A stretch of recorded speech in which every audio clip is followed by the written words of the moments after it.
My name is Angela Mwirigi. I'm the Director for Digital Financial Services at KCB Bank.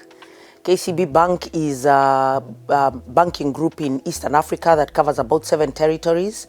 Kenya, Uganda, Tanzania, Rwanda, Burundi, South Sudan, and a rep office in Ethiopia. It's an organization that has existed about 130 years, give or take your mathematics of when you watch this. So that would be since 1896. The Sopra banking software, or we onboarded them. We were introduced actually to Sopra banking software by Huawei.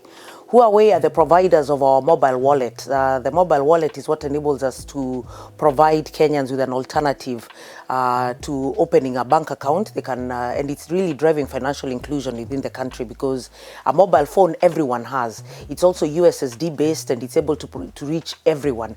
So we wanted to be able to put our savings and lending products on digital on a very robust platform. So when we spoke to Huawei, they did not have that service available on their platform. So they introduced us to Sopra banking software, lucky us. And we've had a very strong partnership since then. So that has been since around 2018. We started putting our mobile lending products. I think we've put 4 so far, and it's been a fantastic relationship so far. Absolutely. KCB Bank is a very strong innovator. One of the critical things to understand about mobile lending is that you have to have the spirit and the ability to take a critical risk in a market in which you do not have a lot of KYC data for that customer. And mobile lending by its nature requires you to trust that your customer will be willing to pay that debt when the time is due. Because quite honestly, the only thing you have on them is a national ID number. And that may or may not mean something to the customer. So the fact that for the last 5 years or so, we've lent about so far $300 million on the platform to Kenyans from all walks of life with an average of about $80 per ticket size. We've lent to about 1.5 million customers in that time. And it's been a very exciting journey. We've also opened savings products for them so that they're able to actually put money on their phone. We pay them interest on that. And we are very open. For instance, one of the more innovative products we have launched recently is a retailer financing product where we go and we talk to the fast moving consumer goods market. And we tell them, we will take your corporate business. We go from the corporate, say a company like Unilever, or Coca-Cola or East African breweries, Diageo for that matter.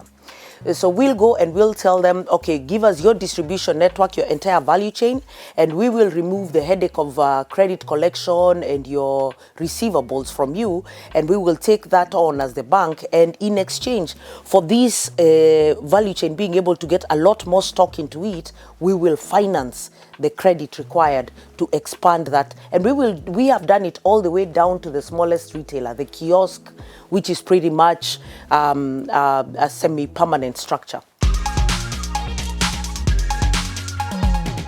So the future, by the way, for Sub-Saharan Africa, and one of the more digitized areas in the world is actually Sub-Saharan Africa. And this was critical because of the vast territory.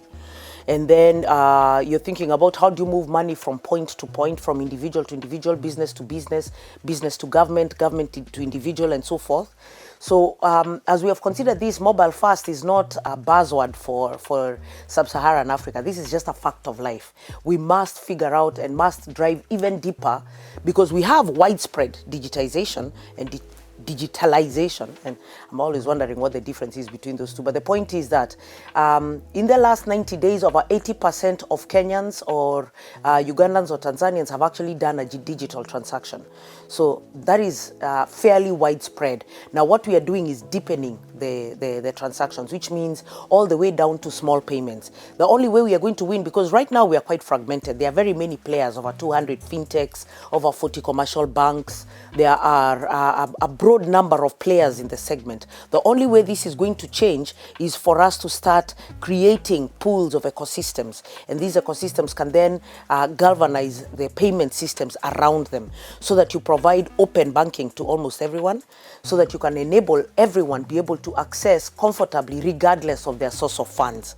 The critical thing here that has been hurting a lot of the integrations is the fact that most people require you to come into their space, it's a closed loop system. You want me to join your island. You're not willing to make your island open to everyone. So what we are looking for in the future and what we believe is going to be critical in the few coming years, by the way, and this I'm just talking in the next 3 to 5 year horizon, even before we get to the 20-year horizon. God knows what that's going to look like. But I know for a fact in the next 5 years or so, we must consolidate and start to create these ecosystems that are very open, regardless of where people are banking. Credit union, mobile, bank, doesn't matter. First of all, there is a need for us to understand that the concept of digital does not replace what we call the traditional mechanisms or the existing mechanisms for managing money. What this is going to do is democratize it. So moving money into everybody's hands, enabling anyone with any business. You know, it's like what happened with the growth of online. The internet was invented. Shortly after that, you know, everybody started figuring out how they were going to use it to grow a business and grow a livelihood.